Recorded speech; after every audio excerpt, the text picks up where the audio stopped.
ஓம் நமச்சிவாய.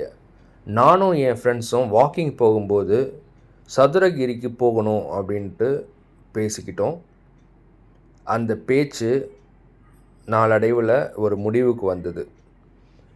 February 12 பௌர்ணமியை ஒட்டி நாம் போகலாம் அப்படின்ட்டு ட்ரெயின் எல்லாம் புக் பண்ணிவிட்டு கிளம்பிட்டோம். நாங்கள் எதிர்பார்த்ததை விட இந்த ட்ரிப் ரொம்ப ஒரு பியூட்டிஃபுல்லான, த்ரில்லிங்கான, என்ஜாயபுளான, மெமரபுளான ஆன்மீக டூராக அமைஞ்சது. ஆன்மீக ட்ரிப் எப்படி த்ரில்லிங், என்ஜாயபுள் அப்படின்னு யோசிக்கிறீங்களா? எப்படின்னு தெரிஞ்சுக்கணுமா? இந்த வீடியோவை முழுவதும் பாருங்கள். சித்தர்கள் வழிபட்டு வந்த சக்தி வாய்ந்த சதுரகிரியை பற்றி முழு தகவல்களும் இந்த வீடியோவில் கொடுக்க போகிறேன். அது மட்டும் இல்லை, ஸ்ரீவல்லிபுத்தூர் கோவில், தென்காசி விஸ்வநாதர் கோவில், ஸ்ரீ வைத்தியநாத சுவாமி கோவில், திருவண்ணாமலை பெருமாள் கோவில், கழுகாசலமூர்த்தி கோவில், சங்கரன் கோவில் மற்றும் கடையநல்லூர் ஆஞ்சநேயர் கோவில்களை பற்றியும் நாம் பார்க்க போகிறோம். கோவில்கள் மட்டுமல்ல, பாலருவியின் தனித்துவம், குற்றாலத்தில் நள்ளிரவு குளியல் என்று பல விஷயங்களை நாம் இந்த வீடியோவில் பார்க்க போகிறோம். சென்னையிலிருந்து பொதிகை எக்ஸ்பிரஸில் இரவு கிளம்பி ஸ்ரீவல்லிபுத்தூரை வந்து அடைந்தோம். இந்த லாட்ஜில் குளித்து காலை கடற்கரை எல்லாம் முடித்துவிட்டு கோயிலுக்கு புறப்பட்டோம். இதுதான் ஸ்ரீவல்லிபுத்தூர் ஆண்டாள் திருக்கோவில். இந்த இடத்துல நம்ம செல்ஃபோன்களை கொடுத்துட்டு உள்ளே போகணும். அங்கே ஆண்டாளையும் பெருமாளையும் தரிசிச்சுட்டு இந்த ஆண்டாள் நந்தவனத்துக்குள்ளே நுழைஞ்சோம். இங்கே தான் துளசி மாடத்துக்கு பக்கத்தில் பெரியாழ்வார் ஆண்டாளை கண்டெடுத்து பின் வளர்த்தார். சக்கரத்தாழ்வார் சன்னதி. ஆண்டாள் காலத்துக்கு முற்பட்ட கோயில் இதுதானா. இங்கே நரசிம்மர், லக்ஷ்மி நரசிம்மர் இருக்காரு.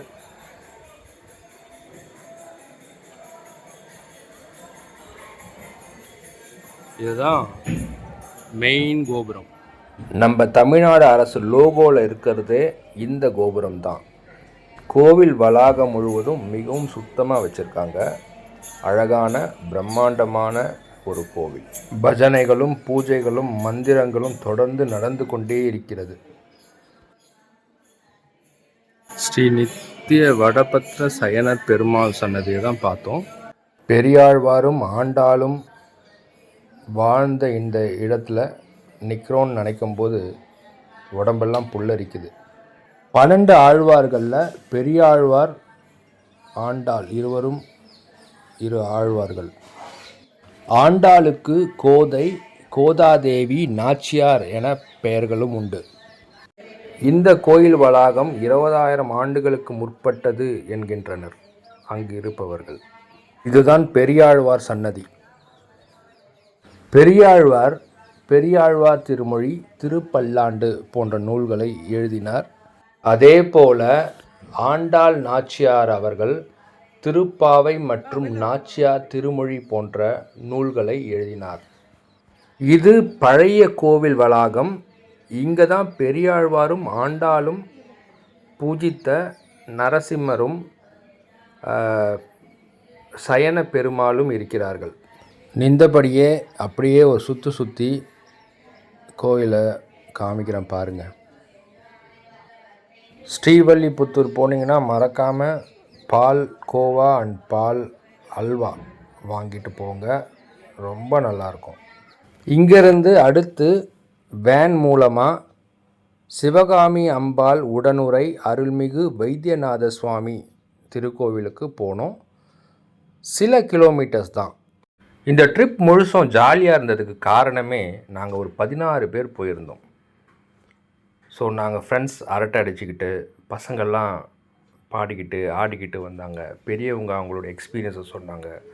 ஸோ ரொம்ப என்டர்டைனிங்காக இருந்தது.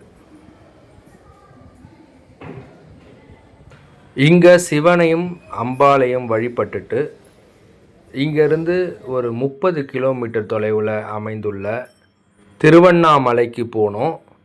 திருவண்ணாமலைன்னா அங்கெங்கே வந்தது அப்படின்னு நீங்கள் நினைக்காதீங்க. இது பெருமாளுடைய திருவண்ணாமலை. கிட்டத்தட்ட ஒரு 300-350 படிகள் மேலே ஏறி சன்னதியை அடைந்தோம். மலை மீது அமைந்துள்ள ஒரு அழகான ஸ்தலம் ஸ்ரீனிவாச பெருமாள் எழுந்தருளி இருக்கும் ஒரு நல்ல கோவில்.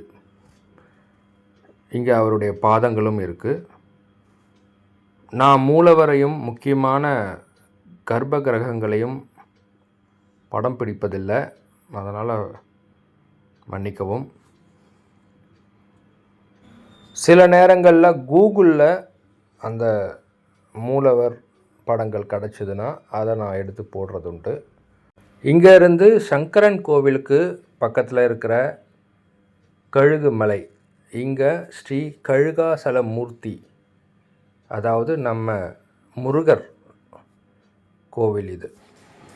இந்த கோயிலுடைய கருவறை மலையை குடைந்து கட்டப்பட்டிருக்கு.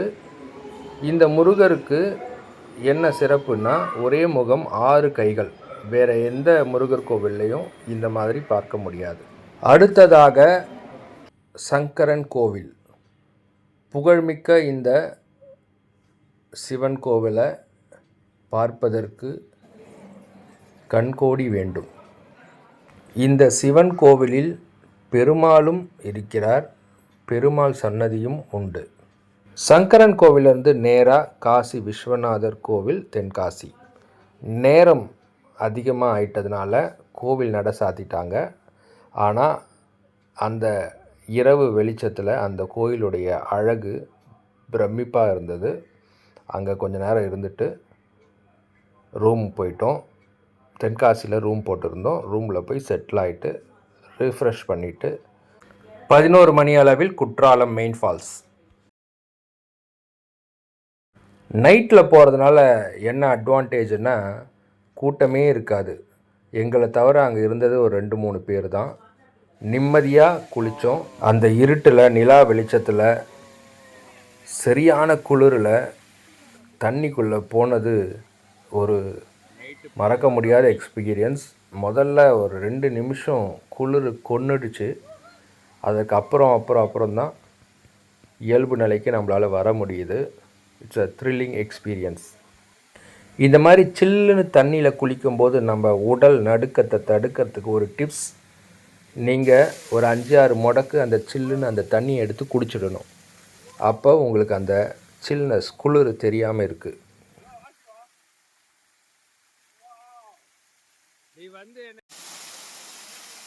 சூப்பர்.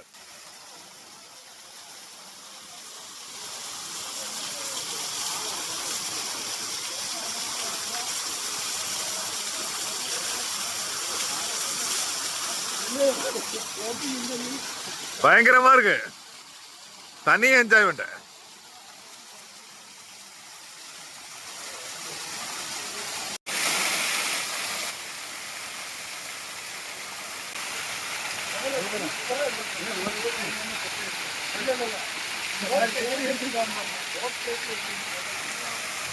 மறுநாள் காலையில் ரூமை வெக்கேட் பண்ணிக்கிட்டு கேரளாக்குள்ளே இருக்கிற பால் அருவி. இந்த அருவியில் குற்றாலத்தை விட அதிகமாக தண்ணி வரும்னு கேள்விப்பட்டிருக்கேன். அது மட்டும் இல்லாமல் இந்த இடம் நிறைய பேருக்கு தெரியாது என்பதால் இங்கே நிறைய கூட்டமும் இருக்காது. நம்ம சொந்த காரில் வந்திருந்தால் அருவி வரைக்கும் நம்ம கார்லேயே போயிடலாம். ஆனால் நாங்கள் வந்ததோ ஒரு ட்ராவல்ஸ் வேன், அதனால் பார்டர் தாண்ட எங்களுக்கு பெர்மிஷன் கிடையாது. ஸோ பார்டரில் எங்கள் வேனை நிறுத்திட்டு அங்கேருந்து ஒரு ஜீப் பிடிச்சி இன்னொரு பாயிண்ட்டுக்கு போய் அந்த பாயிண்ட்லேருந்து கேரளா பஸ் எங்களை அருவிக்கிட்ட கொண்டு போய் விட்டது. போகிற வழியெங்கும் அழகான மலைகளும் பள்ளத்தாக்குகளும் உயரமான மரங்களும் ரொம்ப அழகாக இருந்தது. இந்த இடத்துல தான் பாலருவின்னு நாம் டிக்கெட் எடுக்கணும். கேரளா பஸ் நம்மளை கூட்டிகிட்டு போய் பாலருவிக்கிட்ட விட்டுடுது. இந்த இடமே ஒரு அருமையான ஒரு இடம். தேக்கு மரங்கள் ஃபுல்லாக இருக்கிற ஒரு காடு. பஸ்ஸில் பாலருவியை நோக்கி போயிட்டுருக்குறோம். ரொம்ப அழகான ஒரு லொக்கேஷன், சீனரிஸ், பச்சை பசேல்னு மரங்கள், பள்ளத்தாக்குகள், கண்ணுக்கு மிக குளிர்ச்சியான இடம். கிளைமேட்டும் ரொம்ப நல்லா இருந்தது. இதோ பாலருவி வந்துட்டோம். இங்கேருந்து கொஞ்சம் தூரம் நடக்கணும். மேபி ஒரு 1 கிலோமீட்டர் இருக்கும். நடந்து உள்ளே போனால் பாதை 2ஆக பிரியுது. ஒரு பக்கம் பெண்களுக்கும் ஒரு பக்கம் ஆண்களுக்கும்னு பிரிச்சுருக்காங்க. நாங்கள் ஆண்கள் போகிற பக்கமாக போய் அந்த அழகான நீர்வீழ்ச்சியை பார்க்குற அந்த சந்தோஷம் கிடச்சிது. மிக உயரமான ஒரு நீர்வீழ்ச்சி. கேரளாவிலேயே இதுதான் 2வது உயரமான நீர்வீழ்ச்சின்னு சொன்னாங்க. தண்ணியும் ஓரளவு நல்லாவே வந்துட்டு இருந்தது. எவ்வளோ உயரம் பாருங்கள். நல்லா தண்ணியில் இறங்கி ஆட்டம் போட்டோம். சரியான குளியல். அங்கே ஃபால்ஸ் விழுற இடத்துல ஒரு பாண்ட் மாதிரி இருக்குது. ஸோ அங்கேயும் நீங்கள் அப்படியே நீச்சல் அடிக்கலாம். நிறைய கூட்டமும் இல்லை, அதனால் ரொம்ப நேரம் குளித்தோம். தண்ணி நிறைய இருந்தது. குற்றாலத்தை விட நிறைய தண்ணி, நல்ல ஃபோர்ஸ். ஜாலியான ஒரு குளியல், அழகான இடம். பாலருவி, கேரளா. குற்றாலத்திலிருந்து ஒரு 1 ஹவரில் நீங்கள் இங்கே போயிடலாம். குற்றாலத்துக்கு ரிட்டர்ன் வரும் வழியில் இந்த கருப்பசாமி கோவில், ஆர்ப்பாட்டம் இல்லாத அழகான ஒரு பாதையில் உள்ள ஒரு கோவில். இவர் விஷ்ணுவின் ஒரு அம்சம் என்று அங்கே இருக்கும் பூசாரி சொன்னார்.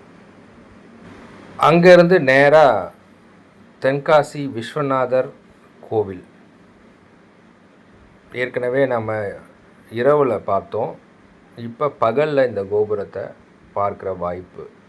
பிரம்மாண்டமான கோபுரம், உள்ள அழகழகான சிற்பங்கள். இங்கு அதிர்ஷ்டவசமாக சிவபெருமான கர்ப்ப கிரகத்துக்குள்ளேயே போய் உட்கார்ந்து பொறுமையாக அவரை பார்த்து வழிபடுற ஒரு பாக்கியம் எங்களுக்கு கிடைச்சிது. மறக்க முடியாத ஒரு அனுபவம்.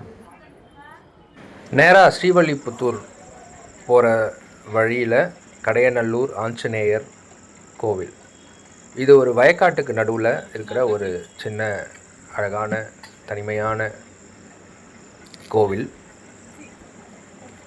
அங்கே போய் ஆஞ்சநேயரை வழிபட்டுட்டு தியான மண்டபம் இருந்தது. அங்கே கொஞ்சம் நேரம் தியானமும் நாம் பண்ணலாம். அதே மாதிரி தியானமும் செய்துட்டு சந்தோஷமாக ஸ்ரீவல்லிபுத்தூர் புறப்பட்டோம். இன்று இரவு ஸ்ரீவல்லிபுத்தூரில் தங்கிட்டு ரூம் போட்டிருக்கிறோம் ஏற்கனவே.